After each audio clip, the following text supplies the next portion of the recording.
आज एक ऐसे अपराध के बारे में बताने जा रहे हैं जिसके अपराधी भी निश्चिंत थे और पीड़ित परिवार भी बेखबर था। लेकिन पुलिस बिना किसी को बताए लगातार अपनी जांच में लगी हुई थी। ये एक ऐसी घटना थी जिसने एक खुशहाल परिवार की जिंदगी को तहस नहस कर दिया। आज हम बात करेंगे सैम अब्राहम केस के बारे में। इस कहानी की शुरुआत होती है ऑस्ट्रेलिया के मेलबर्न शहर से। नॉर्थ मेलबर्न क्षेत्र में एक इलाका है इपिंग, जहां एक 3 बेडरूम वाला घर था। इस घर में भारतीय मूल का अब्राहम परिवार रहता था, जिसमें पति सैम अब्राहम, पत्नी सोफिया अब्राहम और उनका एक 6 साल का बेटा शामिल था। ये घटना 2015 की है। सैम ऑस्ट्रेलिया में ही एक फॉरेक्स कंपनी में काम करते थे, जबकि सोफिया आईटी सेक्टर में कार्यरत थी। ये परिवार मूल रूप से भारत के केरल राज्य के कोल्लम जिले के कारवाल गांव का रहने वाला था। सैम और सोफिया दोनों ही अच्छे खासे कमा रहे थे। उनकी जिंदगी सामान्य रूप से चल रही थी और उन्हें किसी चीज़ की कोई कमी नहीं थी। सब कुछ सहज और सामान्य लग रहा था। लेकिन फिर 14 अक्टूबर 2015 का दिन आता है। ये सुबह का वक्त था। सैम, सोफिया और उनका 6 साल का बेटा अपने बेडरूम में सो रहे थे। सुबह करीब 9 बजे सोफिया की नींद खुली। उन्होंने सोचा कि वो अपने पति और बेटे को भी जगा दे, लेकिन जैसे ही उनकी नज़र सैम पे गई, उन्हें कुछ अजीब सा महसूस हुआ। सैम एक असामान्य स्थिति में लेटे हुए थे। जब सोफिया ने गौर से देखा तो उन्होंने पाया कि सैम के मुंह के पास कुछ निशान थे। ऐसा लग रहा था जैसे झाग निकल आया हो। घबराई हुई सोफिया ने सैम को जगाने की कोशिश की, लेकिन कोई प्रतिक्रिया नहीं मिली। उन्होंने कई बार आवाज़ लगाई, झकझोरा, हाथ से हिलाने की कोशिश की, लेकिन सैम में कोई हलचल नहीं थी। धीरे धीरे उन्हें ये एहसास हुआ कि सैम की सांसें भी नहीं चल रही थी। इस स्थिति को देखकर सोफिया पूरी तरह घबरा गई और तुरंत इमरजेंसी सर्विसेज 911 पे कॉल किया। कुछ ही देर में मेडिकल टीम और एम्बुलेंस घर पे पहुंच गए। डॉक्टरों ने मौके पे ही सैम का चेकअप किया और पाया कि सैम अब्राहम की मृत्यु हो चुकी थी। ये सुनते ही सोफिया जोर जोर से रोने लगी। उन्हें समझ नहीं आ रहा था कि आगे क्या होगा। उनका 6 साल का बेटा अब अनाथ हो चुका था। परिवार की आगे की जिंदगी कैसे चलेगी, ये सवाल सोफिया को झकझोर रही थी। सैम और सोफिया के माता पिता अभी भी केरल में रहते थे। हालांकि सोफिया की बड़ी बहन सोनिया मेलबर्न में ही थी और एक अस्पताल में नर्स के तौर पे काम करती थी। ये घटना हुई तो सोफिया ने तुरंत अपनी बहन सोनिया को फ़ोन कर सारी बातें बताई। जल्द ही पुलिस को भी बुला लिया गया। इस घटना ने अब्राहम परिवार की पूरी दुनिया बदल के रख दी थी, लेकिन पुलिस ने अपनी जांच शुरू कर दी। सैम के शव को पोस्टमार्टम के लिए मेलबर्न के साउथ बैंक स्थित Victorian institute of forensic medicine ले जाया गया। वहां डॉक्टरों ने पूरी जांच की और सोफिया ने बताया कि सैम को पहले से कुछ दिल की समस्याएं थी। शुरुआती जांच में डॉक्टर को भी यही लगा कि मौत की वजह हार्ट अटैक ही है और रिपोर्ट में भी यही दर्ज किया गया। इसके बाद सोफिया ने केरल में सैम के माता पिता को फ़ोन किया। उस वक्त भारत में सुबह के करीब 5:30 बज रहे थे। रोते हुए सोफिया ने उन्हें बताया कि सैम की मौत हार्ट अटैक से हो गई है और वो जल्द ही सब लेकर भारत आ रही है। ये सुनते ही पूरे घर में मातम छा गया। सैम के माता पिता और उसके छोटे भाई को यकीन नहीं हो रहा था। उसका भाई भी शादीशुदा था और एक आईटी प्रोफेशनल था। इस खबर के साथ ही सैम के पिता को हफ्ते भर पहले कुछ बातें याद आने लगी। सैम हर साल कुछ दिनों के लिए ऑस्ट्रेलिया से केरल आता था और इस बार भी वो अक्टूबर में आया था। 2015 के शुरुआती हफ्ते में अपने परिवार से मिलने आया था।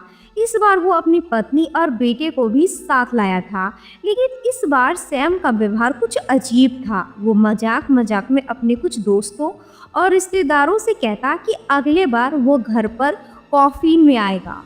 ईसाई धर्म में कॉफिन शब्द का अर्थ होता है मृत व्यक्ति के शरीर को अंतिम संस्कार से पहले जिस ताबूत में रखा जाता है उसे कॉफिन कहते हैं। उसकी लाश कॉफिन में आएगी, ऐसा सैम का कहना था। ये सुनकर सभी गुस्सा हो जाते थे और उसे डांटे कि वो इस तरह की बातें क्यों कर रहा है, लेकिन सैम हमेशा हंसकर बात को टाल देता। फिर एक दिन उसने अपने पिता से कहा, जब मेरी मौत हो जाए तो मेरे शव को दादाजी की कब्र के पास दफना देना। ये सुनकर उसके पिताजी नाराज हो गए और उसे झिड़क दिया कि ऐसी बातें क्यों कर रहा है, लेकिन सैम सिर्फ हंसता रहा और बोला कि वो मजाक कर रहा था।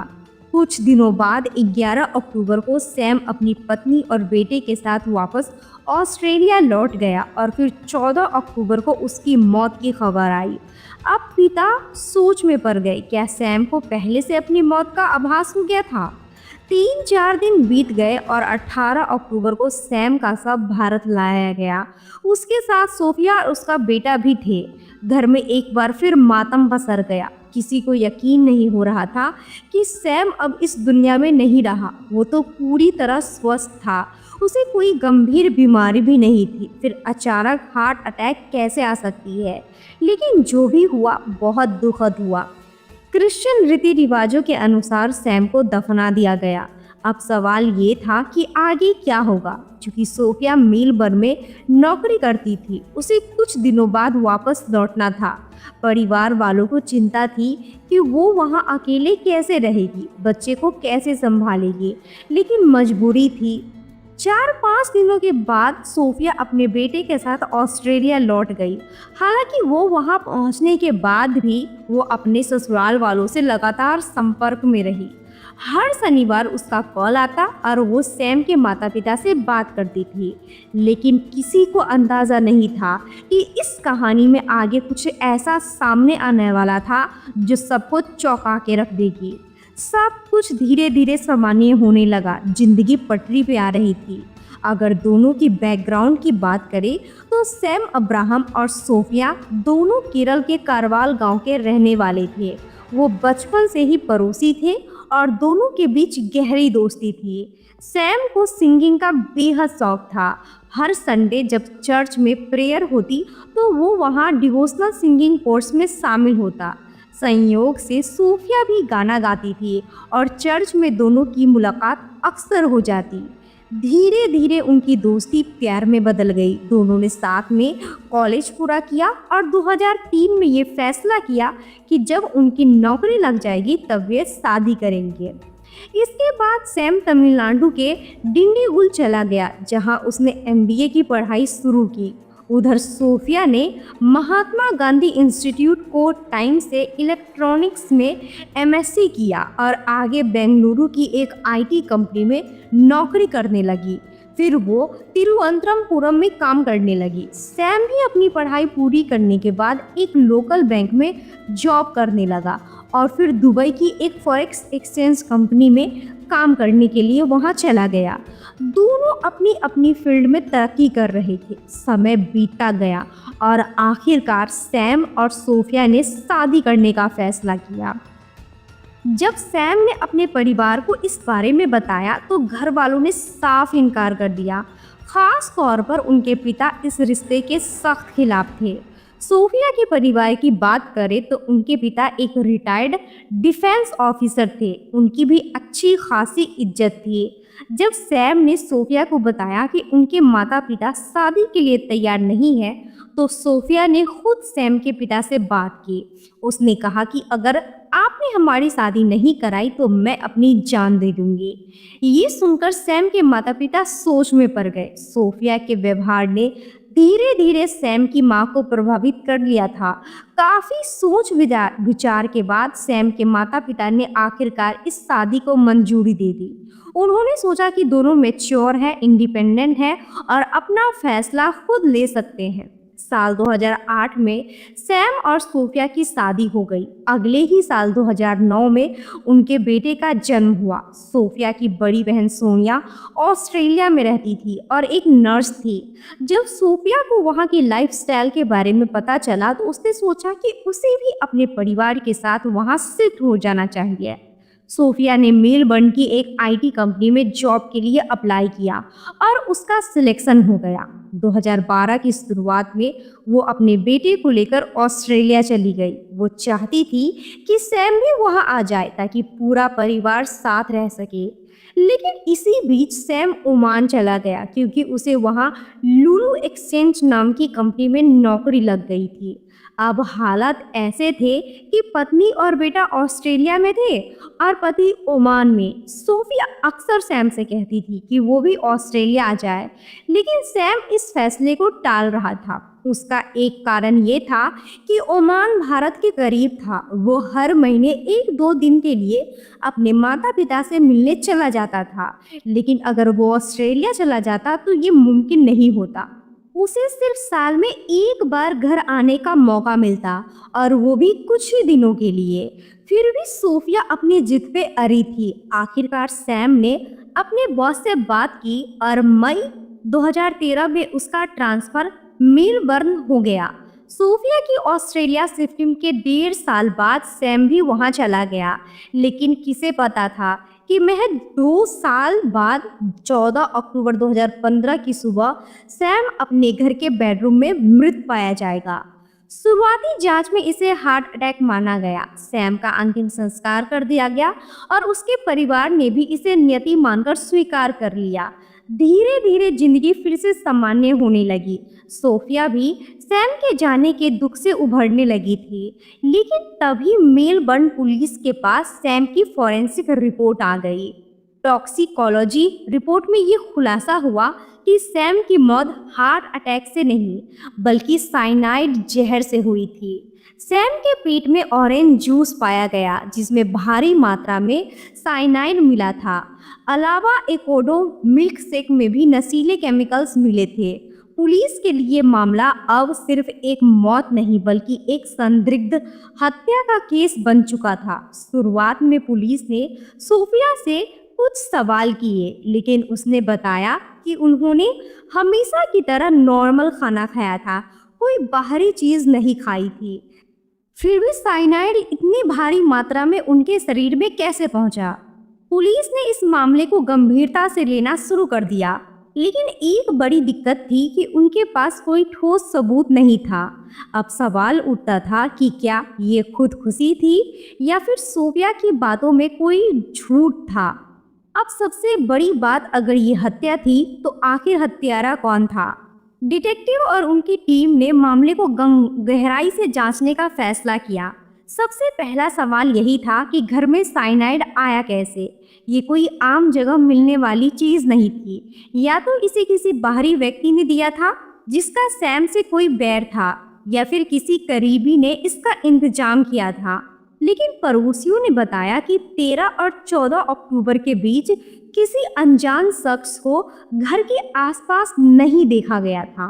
सीसीटीवी फुटेज भी खंगाले गए, लेकिन उसमें कुछ खास नहीं मिला। अब पुलिस ने सैम के परिवार पर नजर रखनी शुरू की, खासकर उसकी पत्नी सोफिया पर। उसकी लोकेशन हिस्ट्री, कॉल डिटेल्स और पिछले 3 महीने में हुई बातचीत को खंगाला गया। डिटेक्टिव धीरे धीरे उसके सभी जानने वालों और दोस्तों की लिस्ट तैयार करने लगे। दिलचस्प बात ये थी कि सोफिया को इस जांच की भनक तक नहीं थी।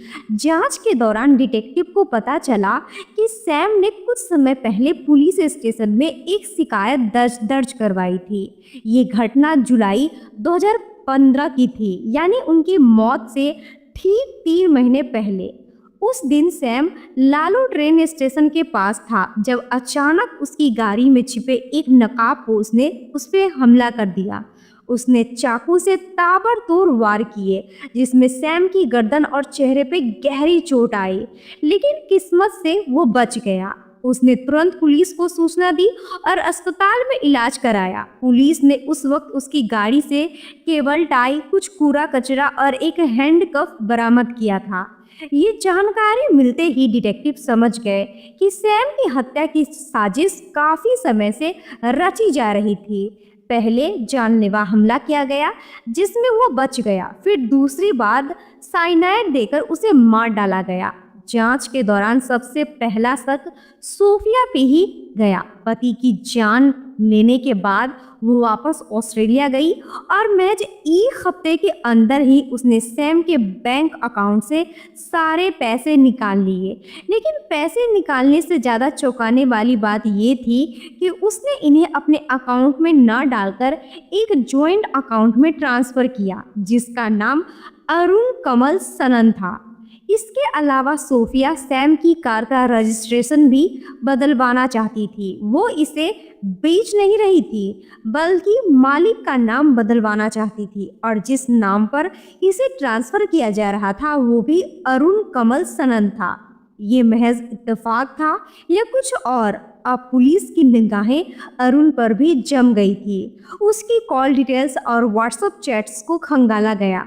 पुलिस को यकीन था कि ये कुछ छिपा रही है। करीब 9 से 10 महीने की लंबी जांच चली। फिर एक दिन डिटेक्टिव में से एक ने अरुण से दोस्ती गांठ ली और दोनों एक बार शराब पीने बैठे। नशे की हालत में अरुण की जुबान फिसल गई। उसने कबूल किया कि उसने सोफिया के साथ मिलकर सैम को जहर देकर मार डाला था। डिटेक्टिव ने ये पूरी बात रिकॉर्ड कर ली। अब पुलिस केस के पास पक्के सबूत थे। अगस्त 2016 में मेलबर्न पुलिस ने अरुण और सोफिया को गिरफ्तार कर लिया। उनके घरों की तलाशी ली गई। सोफिया के घर से उनकी एक डायरी मिली जिसमें अरुण के लिए प्यार भरी बातें लिखी हुई थी। वहीं अरुण के घर से एक हार्ड ड्राइव मिली जिसमें सोफिया के लिए लिखे गए संदेश और दोनों की तस्वीरें थी। इनके घंटों की कॉल डिटेल्स और चैट मैसेज भी पुलिस के हाथ लगे जिसने ये साफ हो गया कि दोनों के बीच गहरा रिश्ता था। कोर्ट में सुनवाई के दौरान खुलासा हुआ कि ये प्रेम कहानी बहुत पुरानी थी। 2013 में जब सोफिया पोस्ट ग्रेजुएशन कर रही थी और सैम किसी दूसरी जगह पढ़ाई कर रहा था तभी उसकी मुलाकात अरुण से हुई थी। अरुण एक इंस्ट्रूमेंटल इंजीनियर था और केरल के पलक्कड़ जिले का रहने वाला था। दोनों के बीच प्रेम हुआ लेकिन ये बात किसी को पता नहीं थी, ना सैम को, ना सोफिया के परिवार को और ना ही अरुण के परिवार को। बाद में अरुण की शादी किसी और से हो गई और सोफिया ने भी सैम से शादी कर ली। शादी के बाद भी सोफिया और अरुण का संपर्क बना रहा। अरुण को जब पता चला कि सोफिया ऑस्ट्रेलिया जाना चाहती है तो उसे समझ आ गया कि ये महज एक करियर मूव नहीं बल्कि उसके करीब आने की कोशिश थी। 2012 में सोफिया अपने बेटे के साथ ऑस्ट्रेलिया चली गई और मई 2013 में सैम भी उसके पास आ गया। उसी दौरान जनवरी 2013 में अरुण भी अपनी पत्नी और बच्चे के साथ ऑस्ट्रेलिया आ गया। लेकिन कुछ महीनों बाद उसने बहाना बनाया कि उसकी पत्नी और बच्चे को वहाँ की जिंदगी रास नहीं आ रही है, इसीलिए वो उन्हें भारत छोड़कर वापस ऑस्ट्रेलिया आ गया। असल में ये सब सोफिया के करीब रहने के लिए किया गया था। दोनों चोरी छुपे मिलते। धीरे धीरे उन्हें एहसास हुआ कि ये रिश्ता ऐसे ही नहीं चल सकता। उन्हें कोई ऐसा रास्ता निकालना था जिससे वे खुलकर साथ रह सके। सुनवाई के दौरान ये भी सामने आया कि सोफिया ही थी जिसने सबसे पहले अरुण से कहा कि सैम को रास्ते से हटा देना चाहिए। पहला हमला वही था जो लालो ट्रेन स्टेशन के पास हुआ था। नकाबपोश हमलावर अरुण ही था जिसने सैम पे चाकू से हमला किया था, मगर किस्मत से सैम बच गया। उस समय पुलिस को लगा था कि शायद ये किसी लुटेरे का काम होगा क्योंकि सैम एक फॉरेक्स एक्सचेंज कंपनी में काम करता था। लेकिन सैम को खुद भी एहसास होने लगा था कि उसकी जान को खतरा है। शायद इसी वजह से जब वो अक्टूबर 2015 में अपने माता पिता से मिलने भारत गया था तो उसने अपने दोस्तों से मजाक में कहा था, मैं अब ताबूत में ही लौटूंगा। अपने पिता से भी उसने कहा था कि उसे अपने दादा की कब्र के पास दफनाना। शायद उसे पहले ही आभास हो गया था कि मौत उसकी करीब है। 11 अक्टूबर को अरुण अपनी पत्नी और बच्चे को लेकर ऑस्ट्रेलिया लौट आया। लेकिन सोफिया पिछले 1 साल से अपने पति के कत्ल की साजिश रच रही थी। 13 अक्टूबर की रात सोफिया अपनी बहन सोनिया से मिलने गई थी। वो अपनी कार से गई और लौटते समय सुपरमार्केट से कुछ खाने पीने की चीज़ें खरीदी। इसी दौरान उसने चुपचाप अरुण कमल सनन को अपनी कार में छिपा लिया और उसे घर तक ले आई। सोफिया ने कार को गैरेज में पार्क किया और जानबूझकर ना तो कार लॉक की और ना ही गैरेज का दरवाज़ा बंद किया। अंदर उसे डिनर के बाद एवोकाडो मिल्क शेक बनाया और उसमें नींद की गोलियां मिला दी। सैम को पीने के लिए दिया, लेकिन उसे स्वाद पसंद नहीं आया तो उसने थोड़ा सा ही पिया। सोफिया ने ऑरेंज जूस भी तैयार किया ताकि जब सब सो जाए अरुण आकर उसमें साइनाइड मिलाकर सैम को पिला सके, लेकिन सैम ने सोफिया को जूस बनाते देख लिया और खुद ही पी लिया। जब सोफिया और बेटा नींद की दवा के असर में सो गए तो देर रात अरुण गैरेज से बाहर आया। घर की एक खिड़की खुली हुई थी जिसमें वो अंदर दाखिल हुआ। उसने किचन में रखा ऑरेंज जूस उठाया और उसमें साइनाइड मिला दिया। फिर उसने सोते हुए सैम को जबरदस्ती जूस पिलाया। सैम की तुरंत मौत हो गई, जबकि उसके बगल में उसकी पत्नी और बेटा बेसुध पड़े रहे। सुबह सोफिया और उनका बेटा नींद की दवा के असर से उठे। 9:14 पर सोफिया ने इमरजेंसी सर्विस को कॉल किया। जांच शुरू हुई और पुलिस ने अरुण के भारत जाने के रिकॉर्ड खंगाले। पता चला कि उसने वहीं से साइनाइड का इंतजाम किया था। सैम की मौत के बाद मेलबर्न में रहने वाली मलयाली समुदाय ने सोफिया की मदद के लिए पैसे जुटाए, लेकिन पुलिस ने 10 महीनों तक गुप्त जांच जारी रखी और आखिरकार मामले का पर्दाफाश कर दिया। पुलिस ने अरुण और सोफिया की कॉल डिटेल्स, चैट और हैंड रिटन नोट्स को इंग्लिश में ट्रांसलेट करवाया। फरवरी 2018 में विक्टोरिया सुप्रीम कोर्ट ने दोनों को सैम अब्राहम के कत्ल का दोषी पाया। जून 2018 में सोफिया को 22 साल की सजा सुनाई गई, जिसमें से उसे कम 18 साल जेल में बिताने होंगे। वहीं अरुण को 27 साल की सजा मिली, जिसमें से उसे 23 साल पूरे करने होंगे। अगस्त 2019 में अरुण की सजा घटाकर 24 साल कर दी गई और उसे 20 साल बाद पैरोल के लिए आवेदन करने की अनुमति मिली, लेकिन सोफिया की सजा में कोई बदलाव नहीं हुआ। कोर्ट में सोफिया ने अपने छोटे बच्चे का हवाला देकर सजा कम करने की गुहार लगाई, लेकिन जज ने साफ कहा कि इस पूरे मामले में सबसे बड़ा पीड़ित वही बच्चा है जिसने अपने पिता को खो दिया। कोर्ट ने सोफिया की बहन सोनिया को बच्चे की कस्टडी दे दी। सैम के माता पिता ने अपने पोते को पाने की कोशिश की, लेकिन वे आर्थिक रूप से इतने सक्षम नहीं थे कि ऑस्ट्रेलिया में केस लड़ सके। कभी कभी सोनिया उन्हें वीडियो कॉल पे बच्चे से बात करवा देती थी, लेकिन सच से उसे कब तक दूर रखा जा सकता था। फिलहाल अरुण और सोफिया मेलबर्न की जेल में अपनी सजा काट रहे हैं। इस केस ने दिखा दिया कि लालच और प्यार में अंधे लोग किस हद तक गिर सकते हैं। आपको ये वीडियो कैसी लगी? अपनी राय कमेंट बॉक्स में ज़रूर बताएं। वीडियो को लाइक और शेयर करें और हमारे चैनल को सब्सक्राइब करना ना भूलें। अगली बार फिर मिलते हैं, तब तक के लिए धन्यवाद।